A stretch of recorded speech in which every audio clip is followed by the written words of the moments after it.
ഇന്ന് 2025 മെയ് 22-ന് കേരളത്തിൽ വ്യാപകമായ മഴയും മൂടൽമഞ്ഞും അനുഭവപ്പെടുന്നു. ഇന്ത്യൻ കാലാവസ്ഥാ വകുപ്പിന്റെ IMD മുന്നറിയിപ്പുകൾ പ്രകാരം സംസ്ഥാനത്തിന്റെ വിവിധ ഭാഗങ്ങളിൽ ശക്തമായ മഴയും ഇടിമിന്നലോടുകൂടിയ കാറ്റും പ്രതീക്ഷിക്കപ്പെടുന്നു.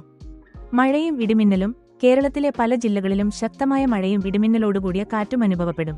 മത്സ്യത്തൊഴിലാളികൾക്ക് മുന്നറിയിപ്പ്. കടൽപ്രദേശങ്ങളിൽ കാറ്റിന്റെ വേഗത 40 മുതൽ 50 വരെ കിമി/മണിക്കൂർ വരെ എത്താൻ സാധ്യതയുള്ളതിനാൽ മത്സ്യത്തൊഴിലാളികൾ കടലിൽ പോകുന്നത് ഒഴിവാക്കണമെന്ന് നിർദ്ദേശം. തിരുവനന്തപുരം ഇന്ന് ഇടിമിന്നലോടുകൂടിയ മഴ, ഉയർന്ന താപനില 33 ഡിഗ്രി സെൽഷ്യസ്, കുറഞ്ഞ താപനില 25 ഡിഗ്രി സെൽഷ്യസ്. അടുത്ത ദിവസങ്ങൾ മഴ തുടരാൻ സാധ്യത. കൊച്ചി ഇന്ന് ഇടിമിന്നലോടുകൂടിയ മഴ, ഉയർന്ന താപനില 32 ഡിഗ്രി സെൽഷ്യസ്, കുറഞ്ഞ താപനില 26 ഡിഗ്രി സെൽഷ്യസ്. അടുത്ത ദിവസങ്ങൾ മഴ തുടരാൻ സാധ്യത.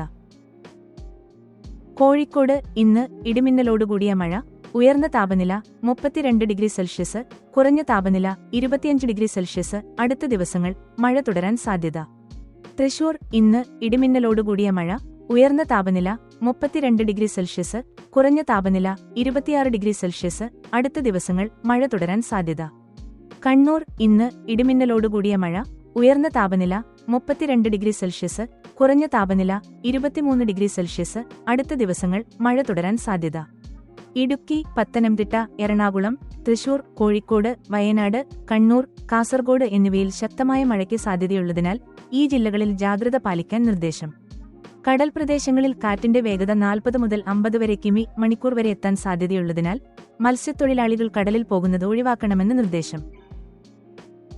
മെയ് 22 മുതൽ 27 വരെ കേരളത്തിൽ വ്യാപകമായ മഴയും ഇടിമിന്നലോടുകൂടിയ കാറ്റും പ്രതീക്ഷിക്കപ്പെടുന്നു. ഇത് കാലവർഷത്തിന്റെ തുടക്ക സൂചനയായി കണക്കാക്കപ്പെടുന്നു. മഴക്കാല ജാഗ്രത. നദികളുടെയും വെള്ളച്ചാട്ടങ്ങളുടെയും സമീപം പോകുന്നത് ഒഴിവാക്കുക. വാഹനയാത്ര. മഴക്കാലത്ത് വാഹനയാത്രയിൽ ജാഗ്രത പാലിക്കുക. മത്സ്യത്തൊഴിലാളികൾ കടലിൽ പോകുന്നത് ഒഴിവാക്കുക. മഴക്കാല രോഗങ്ങൾ. മഴക്കാലത്ത് രോഗങ്ങൾ പടരാൻ സാധ്യതയുള്ളതിനാൽ ശുചിത്വം പാലിക്കുക. കൂടുതൽ വിവരങ്ങൾക്ക് ദയവായി സന്ദർശിക്കുക.